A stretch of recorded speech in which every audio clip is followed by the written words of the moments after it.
All right, and I believe we are live. We're going to go ahead and do the Firearms Radio Network disclosure really quick, and then we'll get into the fun stuff. What, are we selling something? I think so.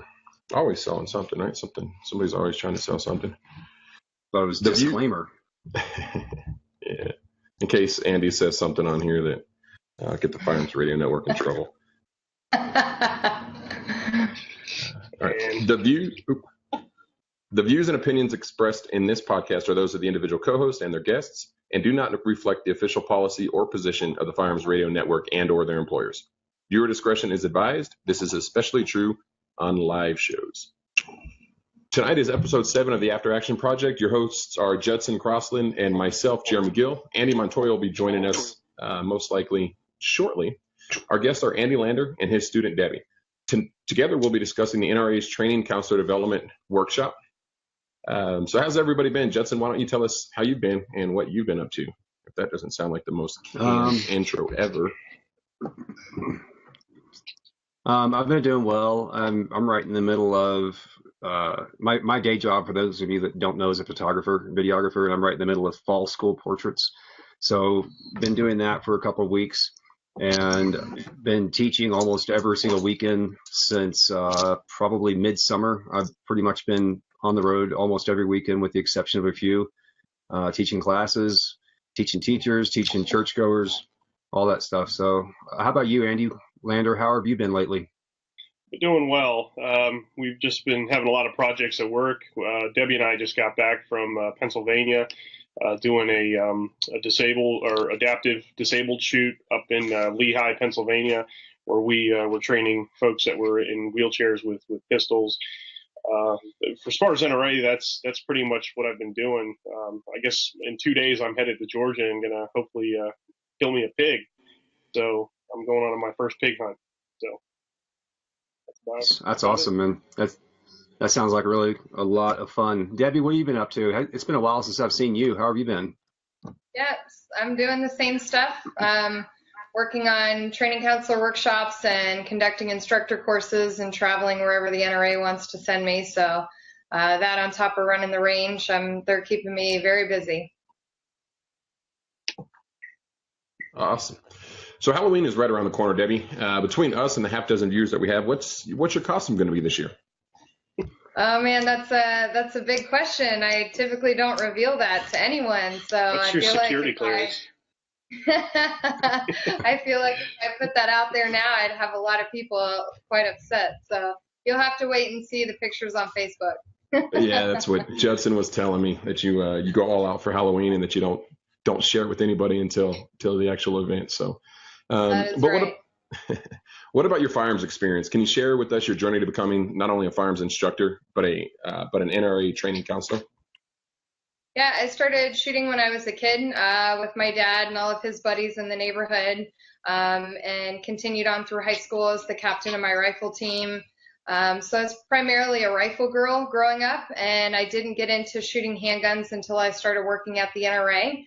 And I pretty much just said yes to any class. You want to learn this gun, you want to take this RSO course, you want to come train with this instructor, and I just said yes to everything until I eventually built my confidence and my skill level up. And then once I felt like it was there, then I started attending different instructor programs. And once I felt very confident that I was teaching my basic students the proper NRA methodology and terminology and that everything was good to go with that, then a few years back, I started taking the training counselor development workshop, just learning the different processes for becoming a trainer's trainer.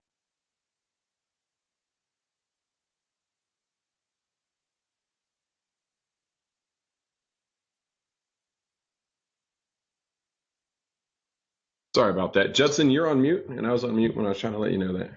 Great. So there was a lot of mute and a lot of dead air time that you have to edit out. Right. So what I was saying was, Debbie, that sounds a lot like my journey when becoming a training counselor. And for those of you that are listening out there, Andy and Debbie were actually my trainers when I went and got my training counselor certificate. They were both my lead trainers, and I think they are by far some of the best, most awesome trainers on the planet. So But Debbie, what type of qualities that you had that you thought would make you a great fit to become a training counselor? Well, primarily my attention to detail and my ability to constantly be trying to improve my skills, and learning things from other people. So I'm very adaptable. I love stealing excellent ways of describing something from other good instructors that I can use in my toolbox later on in case I have someone that's not particularly understanding something very well with maybe the few different ways that I knew to describe it.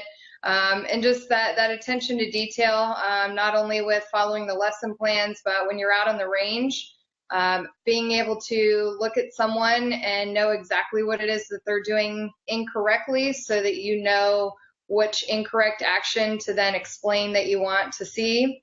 So that definitely helps a lot, just being able to observe and understand exactly what's going on and then make the necessary corrections with it.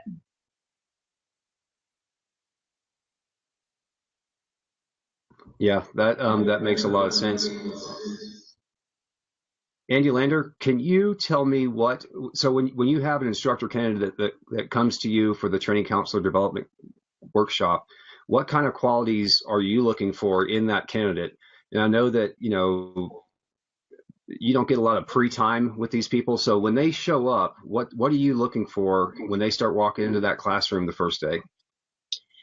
I'm looking for, I guess, right off the bat, kind of everything, how they walk in the classroom. The biggest thing is now we've implemented, and actually Debbie's been spearheading this with the gun handling. We immediately put them on the table and we'll start watching them how they handle a gun. Debbie, I always describe her as a fierce instructor. She's got a lot of attention to detail. And she's able to pick up on things that a lot of people miss. So she's usually on the table with them, watching gun handling, making sure that they are doing the techniques that they are supposed to be teaching basic students. And really, right out of the gate, the first thing I look at is how they handle a gun. As far as qualities after that, I'm looking at how they present themselves in a classroom. How do they take material we give them and basically run with it? So that's just the kind of the start of it. Anything else in particular? You're on mute again. That's about how I approach my instructor candidates in my basic pistol instructor class.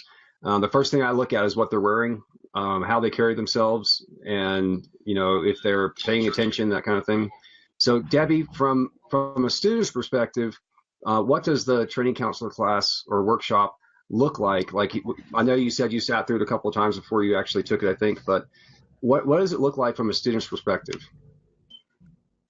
So coming into the TC workshop, especially now that they've been held at NRA headquarters, I'm sure that can be quite intimidating for some people. They're coming to Mecca of the training programs. And the first thing that they come in, they will see the staff instructors were already there. And we have things for them to do. So whether gun handling or starting to run through PowerPoint presentations and actually warming up with teaching in front of the class as other students or candidates are coming through. And then they probably notice the huge mound of literature that's on their tables at their chairs. It's definitely one of those things where you see all of the lesson plans built up in front of you and you go through this massive amount of panic. How in the world am I going to understand all of this in just a few couple of days? And then we're able to walk them through so that they understand it doesn't matter the amount of the lesson plans, the process is still exactly the same. So the content is not really what we're teaching because the training counselor candidates are already supposed to be coming to the workshop understanding that content since they've been instructing basic students for already a significant amount of time. So, there's a little bit of intimidation, a little bit of anxiety, but I always look at that as if people didn't care about the programs or didn't care about being a good trainer for NRA, they really wouldn't care and none of those things would bother them. those things wouldn't even occur to them to think about or worry about. So I like to see a little bit of that, anxiety. It shows that they care, that they want to be there, that they're interested in doing a good job because they want to do good for their instructor candidates that they will have, and then by proxy their students. So they're usually, by the second day, the light bulb comes on and everybody's feeling pretty good about themselves. Yeah, I can concur with that. That's exactly how I felt when I walked into that room the first day. And I got there a little bit early, and I can't remember which one of you it was, or maybe it was one of the other senior TCs. They started just piling lesson plans and workbooks in front of me. I'm like, oh my God, what am I going to do with all this stuff? But so Andy, tell me something. How long is the training counselor development workshop last? Right now it's 3 days. It starts on a Friday. It runs from 8 o'clock in the morning to about 5 o'clock in the evening. Saturday, same time, 8 o'clock. It runs to about 5 o'clock, 6 o'clock even. Sunday, 8 o'clock to possibly 2, 3, and then we do interviews with everybody. So it'll run a little late. So it's a solid 3 days. Sometimes we'll start a little earlier just to kind of, if everyone shows up, but that's pretty much it. That's the length of it. So are the training counselor development workshops only held in at the NRA headquarters, or are they hosted at other locations throughout the year?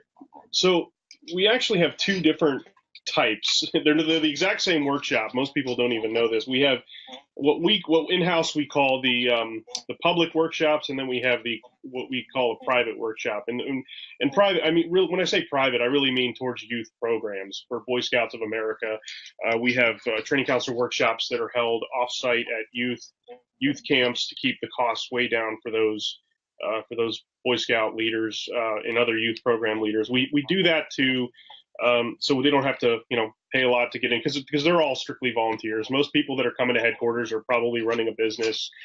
They're doing it as a for-profit, but we do on occasion, about 4 times every year, do what we call a BSA workshop. They're getting the exact same information. They're getting the information just like a public workshop we held at headquarters. The only difference is they're not at NRA headquarters. They're at a Boy Scout camp, but then we always send 2 staff members up there, and they're getting the same material. What's the minimum gear list or what's the required gear for students to show up for that workshop, whether it's the one in Virginia or the one that Boy Scouts host? Well, what we require is actually binders. You have to show up with a gun because there is a shooting qualification. We use the same shooting qualification that the instructors have to shoot. So that would basically be 45 feet on a 9-inch circle, 6-inch group with any type of pistol. Hopefully in the future we can change that to be any centerfire pistol. I'm very much pushing for that. I see Judson shaking his head a little. I don't know if you're agreeing with me, but yeah. So the gear list: 2 3-ring binders to accommodate all the material that Debbie mentioned. We have pens, pads, paper, but it's not a lot of shooting. It's not a course like you think you're going to, and you're putting a lot of rounds down range. It's a lot of methods. It's a lot of technique on how information is transferred to the end user through a person you're training to be an instructor. Yeah, and so Debbie, is that kind of what you took to the class? Because really, a lot of these people are flying in. I remember in my TC workshop, we actually had a gal come in from Guam, and that was her name was Gina. I'll never forget her. She was a sweet little girl. Gina from Guam. What did you take to the class? What, from a student's perspective, when you walked in, did you have everything you needed? Was everything kind of supplied for you that you didn't bring to the class? Yes. So as a trainer, I tend to like to be more prepared than what I'm told to come with. So I tend to travel with a lot more than what is asked of me. So I took a couple of different firearms, tons of training aids, dummy ammunition, lots of pens and paper, different highlighters, different colored pens in order to make marks in my materials, and then the required binders as well. So I definitely came with a whole bag of stuff that I ended up not really needing for most of the course, but I still refer to all the notes that I've placed in the lesson plans, especially with the basic instructor training, which is the initial part of kind of policies and procedures. It's the information on how to keep your credentials and not get sued, basically, and just trying to keep some continuity with the program. So I took a ton of notes in that. So even to this day, I still refer to them, and stuff that I have highlighted or starred next to with a red pen, like I know to definitely remember to pay attention to that stuff. So I was glad I had those different things with me. Yeah, I actually refer back to my pad of paper and my notes inside of my TC guide before every class. I mean, I literally before every class, I'll go and look through them out. Okay, I gotta remember that. I gotta remember that. So I have a two-part question next. Why did you want to become a training counselor, and what was your goal for taking the training counselor development workshop? So primarily, I do believe that not all instructors are created equal.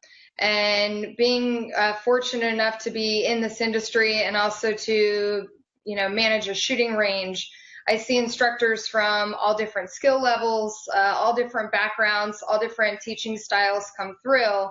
And I really felt like with my teaching skills and my shooting skills that I could become a quality trainer's trainer. So I really wanted to get the education from the NRA education and training staff so that I knew how to better mentor and develop these instructors that I was coming into encountering them at the range, so that I had a better perspective of how to help them and develop them a little bit better, so that the students that they were assisting are going to be much better off in the end game. When I went to the instructor, the training counselor development workshop, my main goal was not to suck. So I was very glad that I passed. Again, I was one of those candidates that went in with a lot of anxiety. I felt a lot of pressure, to perform well and make sure that my terminology, my gun handling skills, and my, all of my skills were very, very good. So I just went there basically not wanting to disappoint any of the people that had been mentoring and training me for the few years before that. So, and to learn, again, like I said, how to be able to mentor and develop the other instructors that I encounter. So as a training counselor, what are some of the qualities that you're looking for in the NRA firearms instructor candidate that you'll ultimately be teaching in the NRA firearms curriculum? Are you asking me or Debbie? All right, that was for Debbie. So when you're teaching those local NRA instructor courses or NRA firearm instructor courses, what are some qualities that you're looking for from those folks? For an instructor candidate coming into an instructor course, primarily I'm looking at their attitude. What is their attitude regarding gun handling and safety? What is their attitude in regards to their willingness to shoot the pre-qual? I get a lot of candidates that will, here's my entire list of background, and I really shouldn't need to have to come in to shoot that. And my response is always, well, if you are that good, 20 rounds shouldn't be a problem for you, so come on in and see me at the range. So it kind of starts immediately from there. Then it's just a matter of how quickly they're catching on to the process, how well they're able to articulate what they need to get across for the specific section or lesson that they've been assigned to teach in front of the other candidates. And just their willingness to continue to learn. As instructor candidates, they don't necessarily need to have any teaching background or any background or education on the NRA programs themselves outside of, attending maybe a student course and having good gun handling and shooting skills. So they're coming to the training counselors to get all of that information, and we have, a few days to do it. So, having a good attitude and being able to think on your feet and understand I think the biggest challenge is understanding the role playing. The instructor candidates, we also do this in the training counselor development workshop. They need to not only be a candidate for the certification that they are participating in that course for, but they also need to play the part of the subordinate student. So for my instructor candidates, they need to be following along, acting like instructor candidates, but they also need to play the part of a basic student in order to give those candidates, while they're teaching the lessons in the class, an opportunity to develop as instructors. Training counselors have to go through the same thing, where they need to act as instructor candidates, sometimes also basic students, and they also still need to play the role of a training counselor. I've noticed in the last year of training counselor workshops that I've been teaching, it's very hard for trainers to step out of that instructor mode. So that tends to be one of the biggest challenges for us as staff trying to develop them, is getting them to take it a step further and really take on that persona of being a training counselor and understanding that they're there to develop instructors. To kind of build off something that Debbie said, one of the things that it really flags me when we're doing a workshop, somebody will walk in and the first thing they say is, my dog died, my cat died this morning. I've never met so many people who've had so many life-changing experiences about 30 minutes before a workshop starts at NRA headquarters. And to me, that's an immediate flag. I mean, a true gun person that I run into, that I know, that I hang out with, if I say, hey, you got to go shoot a qual, what do they say? What do you want me to bring? How much ammo? How many times can I do this? Can I get a little bit of warning? I mean, we get every excuse there is. Hey, my thumb broke, yesterday, it's in a cast. I mean, I can, every single class, there's at least 3 or 4 of them. They'll come up, they'll pull us aside and say, hey, I just want to let you know, I was eye dominant. I was right eye dominant for the last 47 years of my life. And yesterday it switched to my left eye. In fact, I'm blind now in my right eye. It's like, I don't know. So we hear that a lot. And, we're looking for people that are willing to say, oh, I have a qual, I'm going to go shoot it. I'm going to own this. And that's the type of person we're looking for. Yeah, we had a student in our New Mexico concealed carry course this past weekend he was auditing the class, so he was there with his wife. He said, he's legally blind. He can see, he just, per medical purposes, he was legally blind. And he was able to pass the New Mexico concealed carry qualification rather easily. And I think that's more of a statement to how easy that qualification is and how it needs to be improved. But so for Andy and Debbie, and I think let's start off with Debbie on this one. What should students expect to gain from the NRA Training Counselor Development Workshop? The biggest thing is really the legal responsibility that is placed upon us as training counselors.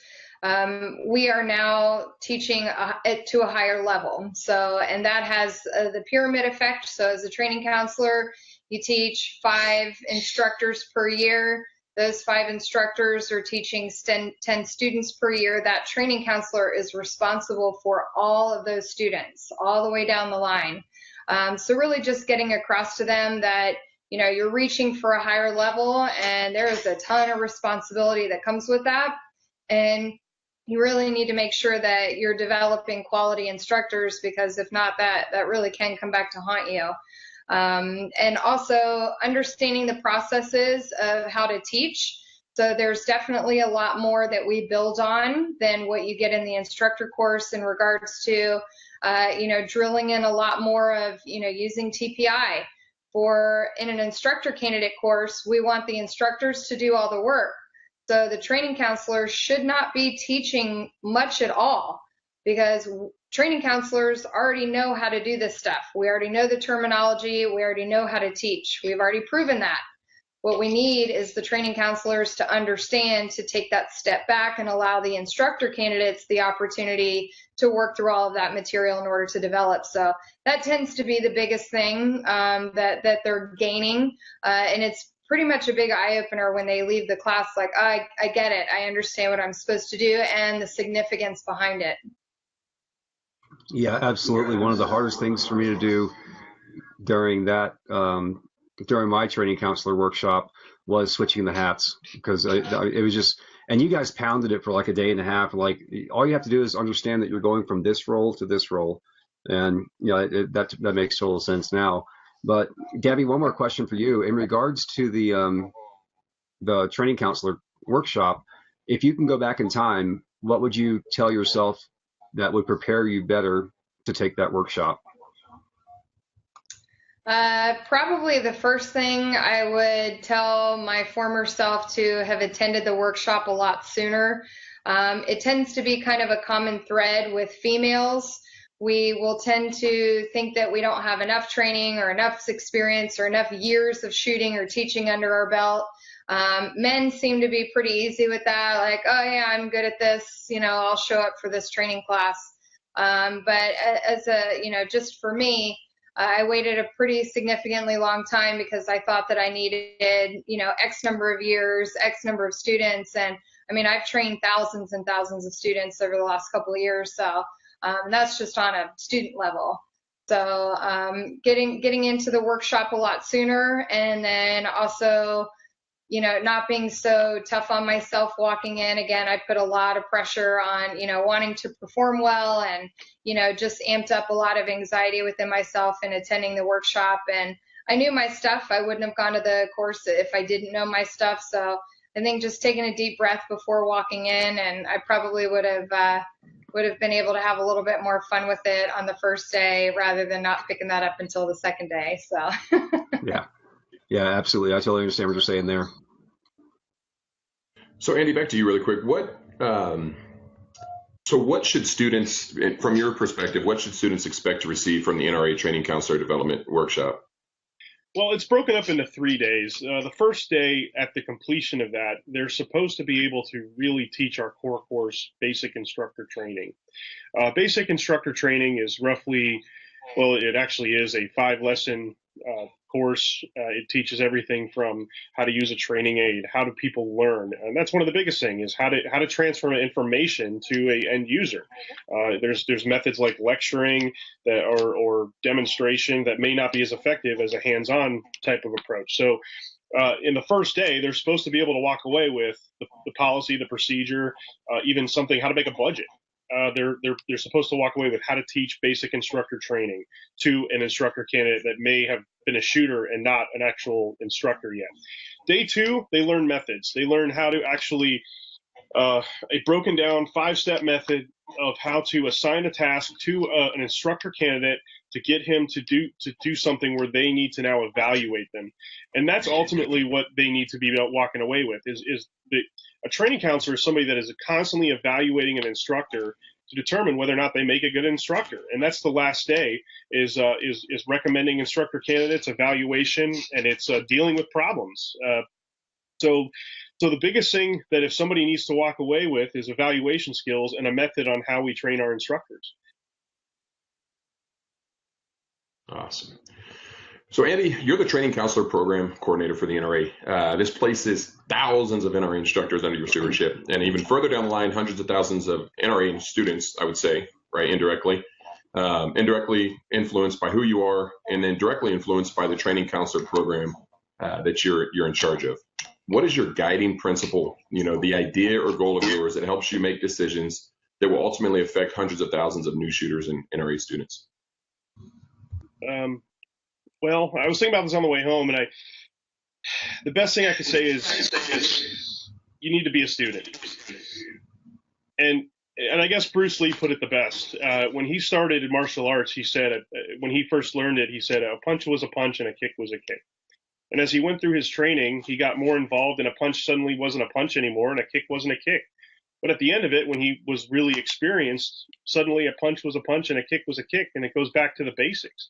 I see a lot of instructors that they get this certification and they stop learning. They can't do that.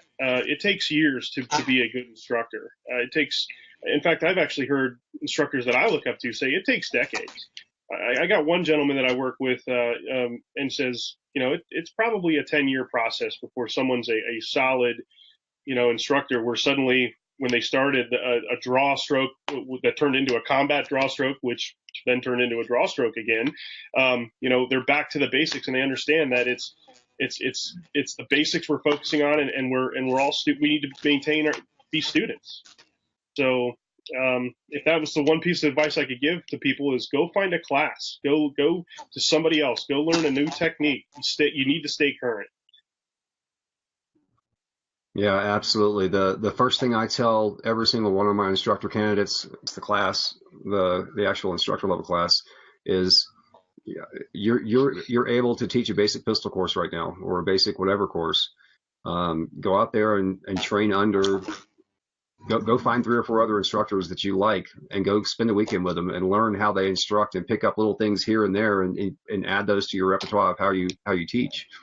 So Andy, it has been almost a year to the day, within a couple of weeks or so, that I took the training counselor workshop from you and Debbie. Has there been any changes to how a firearms instructor becomes a TC? And could you just give us kind of that, what the firearms instructor has to do to become a TC? There has been just minor twitches to the workshop. We are working on something for 2018. That's why the schedule has not been released. We were supposed to have it. John Howard, are you watching? No. I really don't want to get in too much to it because what happens is we get too many chiefs and not enough Indians, so we get a lot of opinions. And right now, I think we've got what we want to do, and we just need to put it more into words and present it the way we want and get the approval we need. But I can tell you this: 2018, it's going to be different. It's going to be different, and I think a lot of that's going to be put into the vetting process. When this program started a long time ago, you look at the progression of why people wanted guns. Back before in 1980s, people wanted guns. It was competition based. It was marksmanship based. And then when I joined the NRA, working there in 2004, all of a sudden, states started getting concealed carry laws. So people started becoming instructors for reasons such as I want to teach concealed carry. Well, we kind of need to adapt with the times, and because a lot of our basic golden egg is instructors teaching concealed carry type courses. So we kind of need to vet people to teach these. I don't want to call them advanced, maybe intermediate level courses that we offer, or even their state course. But we need people that really are tuned up and know how to be an effective instructor when you're teaching these type of techniques. I still consider them the basics, but so we're going to have to change. We're going to have to adapt to that. And I can tell you that it's going to change. But Debbie and I, we're standing by because she's involved in this. We're working on it. Hopefully we'll have some news for everybody. I'm going to say by the end of October. I'm hoping. So. Yeah, Andy Montoya and myself, we kind of we're both NRA firearms instructors, and I would say that him and I have received different levels of support and coaching from our training counselors. And I think for me, that a large part of that is the training counselor that I went through here in New Mexico is no longer active in New Mexico. So what expectation or standard are training counselors held to when it comes to continuing education and support for those NRA firearms instructor that trained under them? Okay, I'm trying to understand what you're saying. Are you saying what is our continuing education requirements? Do they have to continue to teach? No, is there a standard that training counselors are held to as far as how involved they are with their firearms instructors, or what are you looking for, I guess, from that front? How does the training counselor continue to work with and develop or hold their firearms instructors accountable? We ask that they are active, and I say we ask for a reason. Before I became the coordinator, there used to be actual set guidelines. It used to say, you have to teach a rifle course every year. You have to teach a pistol course. In fact, I think way back when you had to teach every discipline at least once every 3 years. Well, we got a lot of disciplines that people aren't asking for as much, such as shotgun shell reloading. The reason why we ask that you stay active is because, well, to be honest, life gets in the way. We had some wars start early in 2000. We had a lot of our instructors ending up in sandbox pits and places that occupied their time for a year or even 2 years, and we didn't really want to punish them coming back from overseas. Say, hey, thanks for fighting for our country. By the way, your credentials are suspended. That's not really a good thing. And so we kind of kept that same mentality because life does get in the way. Kids go to college. People use our programs for Boy Scouts. Their kids grow up, and then all of a sudden, a couple years later, decide to get back into Boy Scouts or Girl Scouts, and they need to use their credentials. Now there are some hard times. Like if you let your credentials lapse for more than 2 years, we feel that you need to go back through the training to get freshened up and get certified again. But right now, we ask that you're active, and really we want you teaching as much as possible. We know that sometimes that can't happen. So realistically, we don't actually have a you have to teach a class every year. But if we see an inconsistency, like if you're calling us up and saying, hey, I want to renew, and we look at your training record, and the last time you did a class was 2011, we're going to say, why do you want this? I mean, are you just taking this to the gun club and saying, look at this on my shoulder, I got this NRA training counselor patch? Because that's not what we're looking for. We're looking for people to get out there and present our programs, and to present the material and certify more instructors. Yeah, that's a great answer to that, man. So Andy, switching gears just a little bit, we kind of touched on this earlier, but can you go a little bit more in depth on over the course of those 3 days, how are the lessons broken down? Is it mostly direct instruction where you're just, spewing out, or is there a lot of hands-on type stuff? Do you guys have like active, you guys use the term TPI, total participation involvement. I know that. Can you kind of explain to us a little bit how that looks over the course of 3 days? Sure. So day one, they're going to be exposed to what Debbie referred to as, it's actually the newest lesson we have. It's what it means to be an NRA instructor. And this is information that, to be honest, I've never seen in any course. It tells instructors how to deal with possible issues such as ITAR, sexual harassment, youth program policies such as, in scouting and in 4-H programs, what does too deep mean? Other things, just depositions we've sat into personally and had to deal with what can happen to you in court. So day one is this exposure to, hey, this is what it means to be an instructor. This is where we want you to understand that there can be consequences to this, but also expose them to there's positives to this. So day one, we expose them how to teach BIT.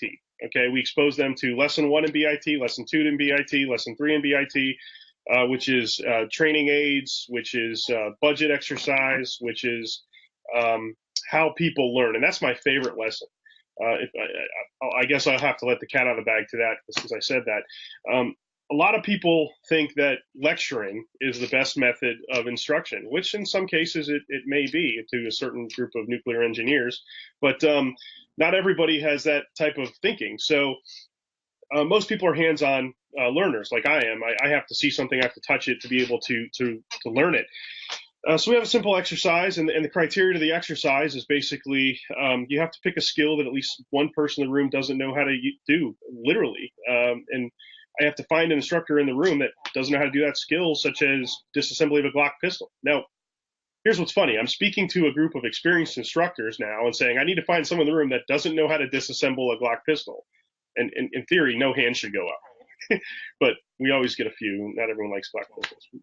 But anyway, so we take that skill and then we have somebody lecture about it to this person that really doesn't know how to do it. And then we see how much information got transferred to them. And usually it's very little. And then we say, okay, we get somebody else say, now you're going to demonstrate how to disassemble that Glock pistol to the person that really doesn't know how to do it. And then they demo it. And then all of a sudden we bring that person up and say, okay, now that you've heard it and seen it, see if you can do it. And usually they can't. Then we say, okay, now we're going to go a step further. We're going to have them demonstrate and communicate it verbally at the same time. So all of a sudden they get both methods and you think, hey, that's pretty good. Well, you'd be surprised how many people can still at that point, now this is the third time they heard it, they still can't disassemble a Glock pistol.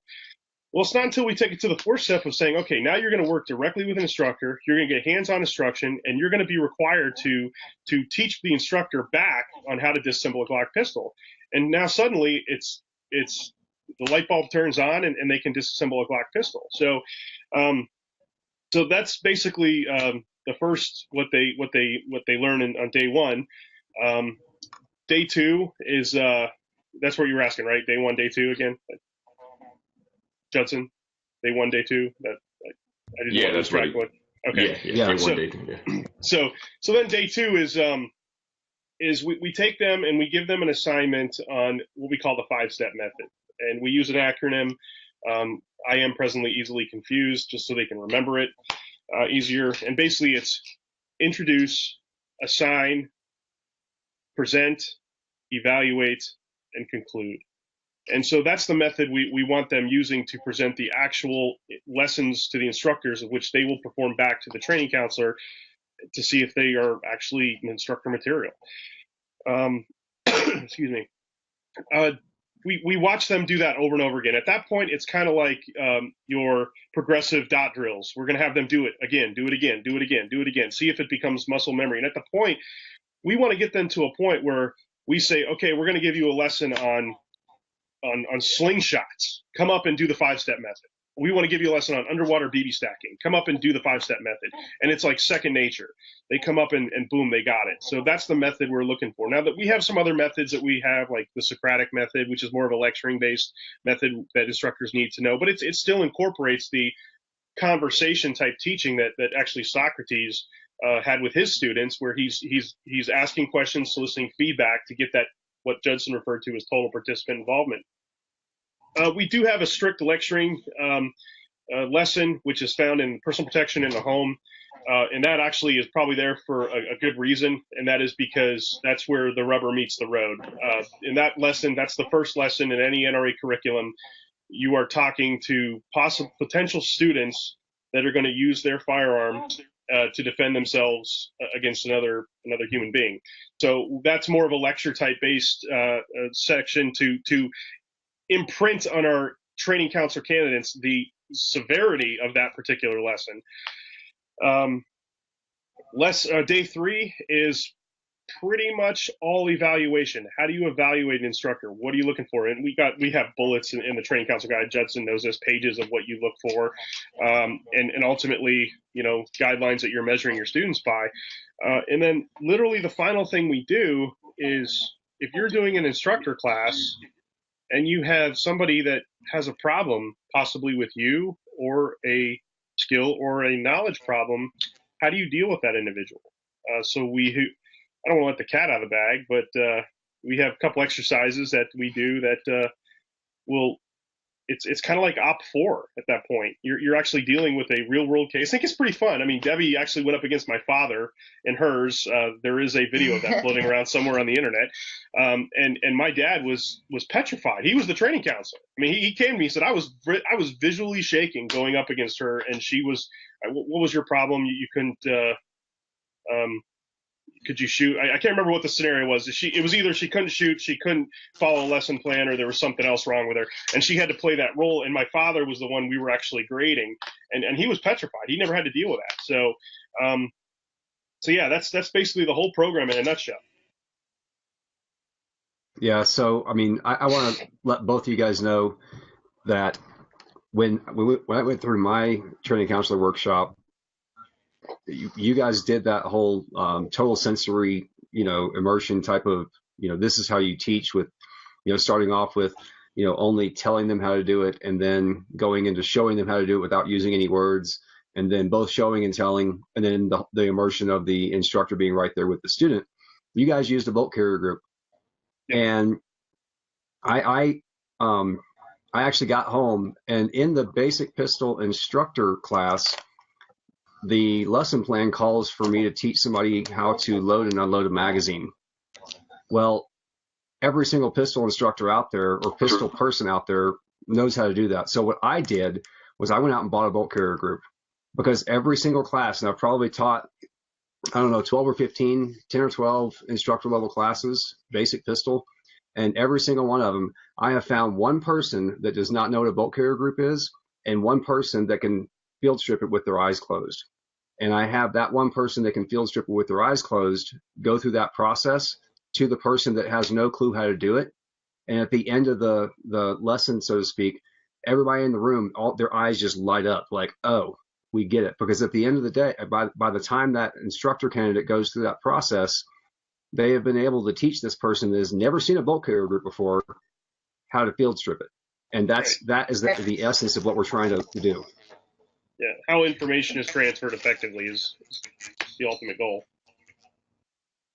Judson, one of the other things that I will actually bring a shooter because I teach in a classroom at a range. Before I get into that lesson, I will go out and find someone who's never shot before, who's waiting for an instructor, and I will bring them into my instructor candidate course. So my instructor candidates actually have to teach a student, and this person literally talking about guns. So it's the perfect scenario. So I love any kind of ways to get that whole theory across. And if you come up with any other cool ways, pass them along so I can steal them. Yeah, absolutely. It's funny you say that. About maybe 6 months or so ago, maybe 8 months, I was sitting down in Albuquerque, and I don't want to go too far down this rabbit hole, but I was sitting down there in Albuquerque with my buddy Andy, and we were sitting around the table, and I had like 6 or 8 instructor candidates that were, going to be in the class the next day. And I'm like, man, this range thing, I got to figure out a way to spruce up this range portion of this class. And I can't remember whose idea it was. Jeremy was sitting there too. And somehow we came up with, why don't we get some basic pistol students, to come to the range for the last, 45 minutes or so, and put these instructors in front of basic pistol students. And I've been doing that ever since then for the last, 7 or 8 classes. We've just rounded up basic pistol students and stuck them on these instructors. And I stand behind the firing line and just go back and forth, spend 30 or 45 seconds with each, candidate, and just listen to how they're working with them. It's an awesome idea. Maybe that will be implemented at the training counselor level. I absolutely think it should, Andy. I mean, there's no doubt in my mind that and I don't tell the instructor candidates I'm doing this. I mean, we'll just go through the ball and dummy drill and all that stuff, and I kind of watch how they're working with each other. And then all of a sudden, 6 or 8 or 10 people show up to the range, and the instructor candidates was like, wait, what's going on here? And I introduce them. All right, here's your basic pistol students. Teach them. And they're like. I was trying to give you a little bit of foreshadowing, but so.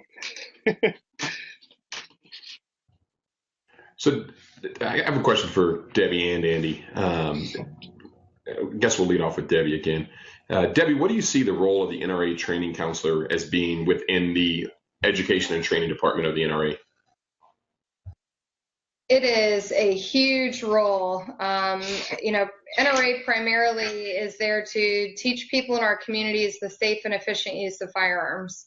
The training counselor is kind of the cornerstone for that, because in addition to them creating those instructors, we don't want that to be the end of it. If that's the end of it, that training counselor is not helping their instructor candidates. So, keeping in contact with their instructors that they have developed and certified, making sure that they are looking on their instructor portal and getting the updates that education and training has emailed to people, making sure that, hey, instructor candidates, a new lesson plan was just put out for basic rifle. If you want some work to, get familiar with that, I'm teaching another rifle instructor course. Come in and sit in it, and I'll have you actually help teach it. So training counselors are a huge part of that. And one of the reasons that, we're really trying to look into changing the training counselor development workshop is because we need to kind of instill that a bit more into the training counselors that we're developing in the future, because we're kind of slacking on that across the country. So instructor candidates are, meeting with a training counselor and never hear from them again, or don't remember what their name was, because that's how much of an impression that TC made on them. There's really no follow-up with that, and that's really what we need. There are quite a number of excellent training counselors out there that follow up with their instructors and bring their instructors in. Anytime once I certify an instructor candidate, I always let them know, here's my email. Let me know when you're, feel very familiar with the lesson plans, and come back and help me teach a basic class. We'll pick a lesson that you're comfortable with, and we'll meet, a week or two before the class, kind of do some, preliminary role playing where you'll teach it to me. We'll kind of iron it out so that they actually have an opportunity to teach the whole thing in front of someone rather than just, 10 or 15 minutes in the instructor course, and we develop them over that. And then once they're very comfortable with that lesson and feel like they could teach it, in their sleep, here's another lesson, or assist me with this. And, I love when my instructor candidates contact me and say, hey, I had a student that had XYZ issue, and this is how I was trying to fix it. And I really struggled with it because I couldn't figure out any different way to, explain to them how to do it correctly. And so we'll just kind of bounce some ideas back and forth, because, the whole idea behind instruction is it's not a cookie cutter method. I have students that I've been training for years, from a position where they've never held a gun and now they're drawing from concealment for personal protection. And sometimes they will give me things that I've never seen, and I'm like, all right, let me try to figure out what they're doing and then how to fix that. And sometimes it's not always very apparent. So that just comes with experience, being able to pick things up and understand what exactly is going on. But just having that continual, talking with your instructors and your training counselors, just to build that mentorship, and that really does help to broaden our experience level and our instructors, which then translates down to the students getting better training. So training counselors are a huge deal, and we're really excited about the new program in 2018 to develop some really strong training counselors, kind of fixing some of the issues that we have out there right now. Yeah, that sounds like exactly how I thought you described that. So next question is, but Andy, what about you, man? What are your thoughts on what's the role of the training counselor within the NRA Education and Training Department of the NRA? Well, I'll give you the same speech when I do it every workshop. I think Judson's heard this. It's not just the NRA Training Department, it's the NRA as a whole. The training counselor program is literally the special forces for the NRA. And I say that because in reality, we kind of have the same mission. We're a force multiplier. We go out, we train instructors to teach the indigenous United States population how to use guns safely and effectively and for defense. It is the lifeblood. It is creating new members. I always tell people, I don't argue with anti-gun people anymore. When they come up to me, I say, have you ever shot a gun before? Have you ever touched a gun? No less. No, I haven't. Well, let me show you. Make an educated decision. And if you link it, if you line it up, that person has to go to an instructor who was trained by a training counselor. So it's literally changing the hearts and minds of people. So I firmly believe it is the lifeblood of the association. There's only 2,000 of them. We estimate that about 400 of them are active. I know Judson's one of the more active ones we got. So you're dealing with 120,000 trainers throughout a country that's made up of 300 million people to train them in basic firearm safety. It's one of the most important things that the NRA does, and I'm very proud. I'm blessed to be a part of this, and I view it as a blessing every day I come into work. That this is, I don't know how I got this. I just somebody up there must be looking out for me, but it's truly special as part of that association. I heard absolutely. This. Go ahead, Judson. I want to cut you off one more time, just because I heard Andy talk about how he became the program coordinator, and I think it's something that I'd like him to share with our listeners. So, how did you get within the NRA, and how did you become the training coordinator or the program coordinator for the Education and Training Department? I graduated from a small military college in Southern Virginia called Virginia Military Institute. When I graduated from there in 2004, I was trying to go to two different paths, and then one of them was to either law enforcement or the military. Unfortunately, I couldn't serve in the military. I had a medical disqualification with 2 5-inch titanium pins in my leg at the time. And I still wanted to serve my country in some capacity. Law enforcement, that's an awesome fit. And it's not, I guess, right at that moment, it wasn't for me. The NRA is a way I look at as serving my country. It's one of the brightest beacons of freedom we have left. It's the oldest civil rights organization in the country. So I went there and I decided to work for the association. I started out answering the phones in membership, basically answering calls from members that were most of them were upset. Where's my hat? Why is it made in China? Why can't it be made in the United States? This keychain it didn't show up until 4 weeks. It was supposed to be here in 2, that type of stuff. So I served the members for about 6 months, and I had a good time. I talked to a lot of people. At the time, I was friends with John Howard, who was the I think he was working for Bill Poole, who was the old director of training for NRA. He was his assistant, and John and I had hung out a little bit, and John knew my love of guns and shooting and competing and just training in general. And so he had a job opening, and he said, "You're a fit." And I came up and I became the assistant to the manager of the training department, Colonel Charles H. Mitchell at the time. And then after that, I sat in that job for about only a couple months, actually. And then the training counselor coordinator job opened up. And there was a gentleman by the name of Larry Quandle who literally wrote a lot of the Quantico weapons training battalions for the range protocols and training at Quantico, because he was one of the men in charge way back when. And he saw something in me and said, "Hey, I'd like you to slide into this job and see if you could run with it." And I did. And Larry took a liking to me, and Larry and I were kind of birds of a feather. And I worked under Larry. He was a huge. He was one of my Jedi masters, I guess, and learned a lot from him, and ended up in the training council program. So awesome. That's pretty awesome, and that's a pretty amazing, climb up the ladder.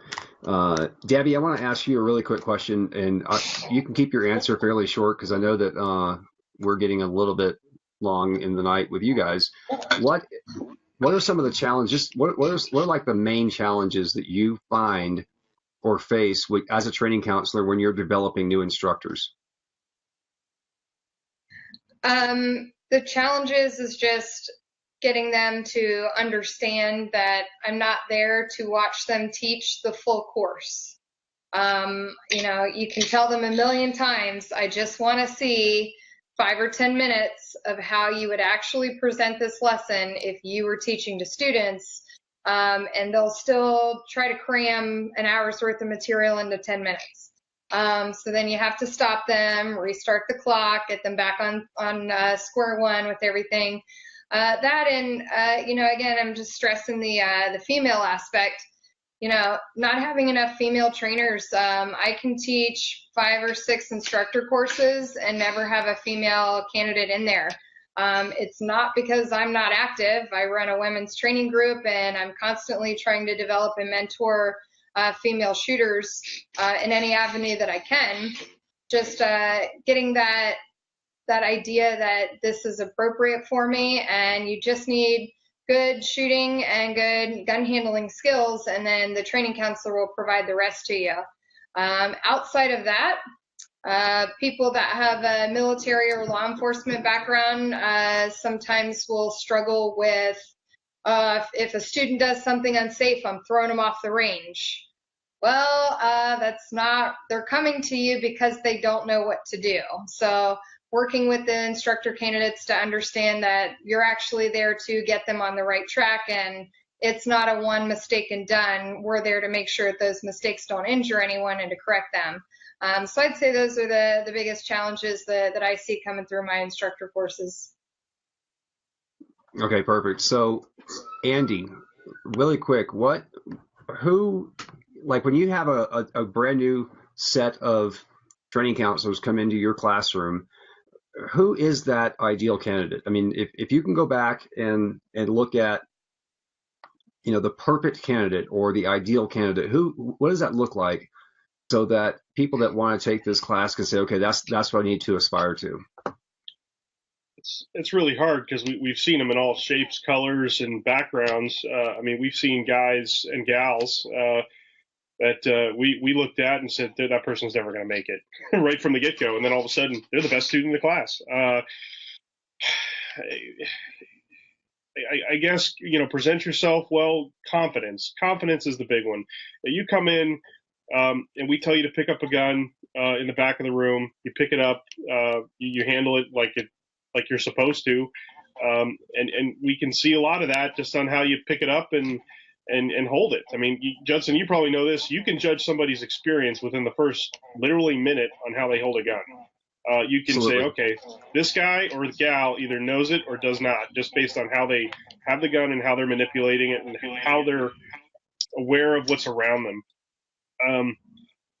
Safe direction also, we get a lot of people, and I'm not immune to this. I've been called on safe direction. I was in a workshop in Missouri where I remember picking a gun up off the table. It was a SIRT pistol, and I had designated a certain area of safe direction, and I didn't point it at anybody, but I pointed a different direction, and the guy said, "Hey, you're not pointing the safe direction." My response wasn't the typical, "Well, it's unloaded." It was, "You are absolutely correct. Thank you for bringing that to my attention. It won't happen again." So we're looking for people with the appropriate attitude. I guess come with the right attitude, really. Debbie and I have had people come up to us and say, "Hey, I know more about this than you do. If you want, I will teach the class for you, and you can just sit back and basically do absolutely nothing. And by the way, I'm here to help you do anything you need." And usually those people, they struggle. So I really, if you want to aspire to do it, is come with the right attitude, come with a willingness to learn, because this is different. It's not, you're not here to show you how fast you are. You're not here to show how accurate of a shooter you are. Yes, we do test you on the qualification to see if you can handle a gun and you are at a certain level. We are here to see, can you make an instructor? And that's what we need you to demonstrate to us. If you can't do that, you cannot be a training counselor. And we have certain criteria that we've gone over already on what we're looking for. So attitude's the big one.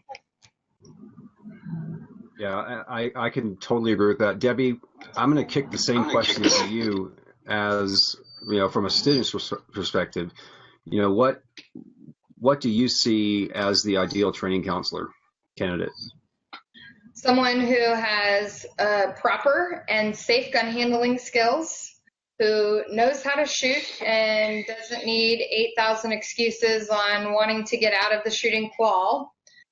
Someone who's coming in with a good attitude, understanding that what they're asking for credentialing of is something that education and training holds to be a very high, position.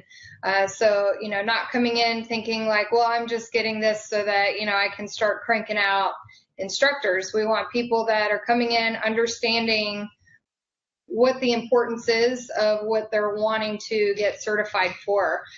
So really taking that, it's a huge thing. You're teaching future shooters, you're teaching future instructors. So it's really important. So having that good attitude, but coming in with that skill. Main thing I see people coming in and they don't have good gun handling skills. It's in all of the handbooks, exactly how to do it. It's on the training videos that are available online. It's in all of the materials that NRA Education and Training has ever put out for any of these courses. So there's really no excuse for an instructor to come to a TC workshop not knowing how to do that, outside of them not having a good training counselor themselves, or them not taking the initiative to find a skilled instructor or find that correct training and gun handling on their own. If you come in with good skills, handling, shooting, terminology, understanding our programs, this workshop will be super easy for you. So I think that's kind of what I look for is, how easy are they able to get through all of the vetting stuff that we need to see in regards to their knowledge and skill, and start learning the process and working through that. And once they, understand that, it's a breeze to get through it. That's awesome. Go ahead. I'm just going to build off that, and I guess thinking back to what you asked me earlier, what am I really looking for? What do people aspire to be? And that's to have a proprioceptive behavior when it applies to gun handling. Exactly what Debbie said. And if you don't know what that means, need to do a little bit more education on that. So we're looking for a proprioceptive behavior on how you handle a gun, and do you handle it safely, and do you have the right attitude? So. Yeah, absolutely. I couldn't agree more. And in my instructor level classes, RSO classes, and CRSO classes, which I've only done a couple of those, apparently people just don't think they need to be CRSOs, which is fine. It's a very unique, specific role.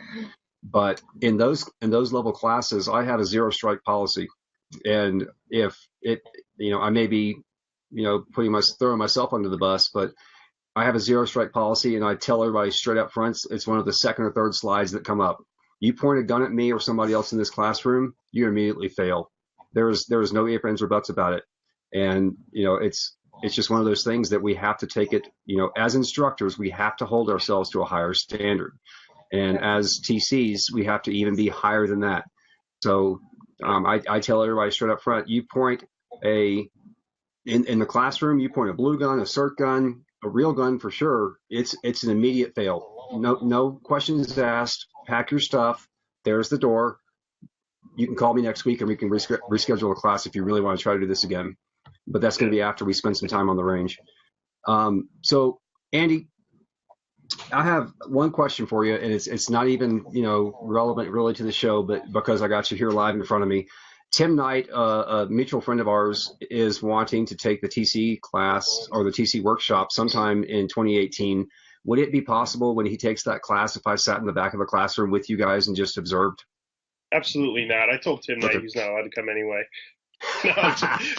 No, I told Tim, I said, Tim called me about this or sent me an email. I can't remember.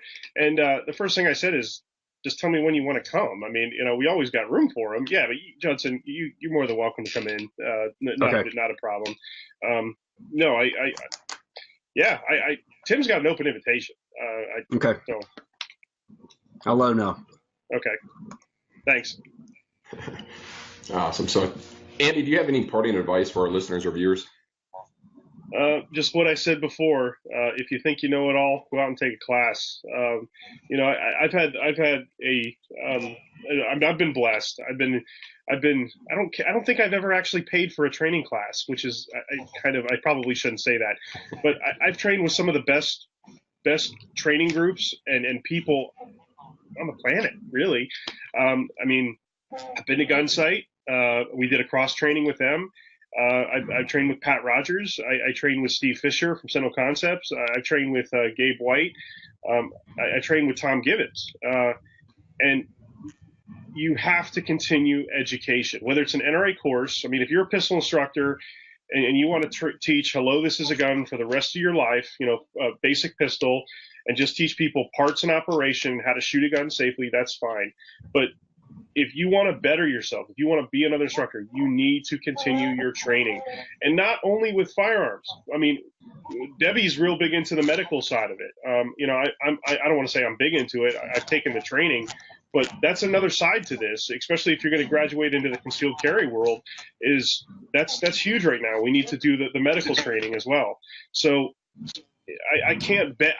I'll beg. I'm just go out and take a class. It's you're talking $300, maybe a little bit more than that to go to a big name trainer. I mean, Greg Ellifritz. You have guys like that all over the country. Mr. Spalding. There's trainers in every state that are really, really good. And what's funny, if you ask any one of them, they'll all say they're students first. They'll all say I'm a student first, and you got to run with that. You got to say, I'm going to take more classes.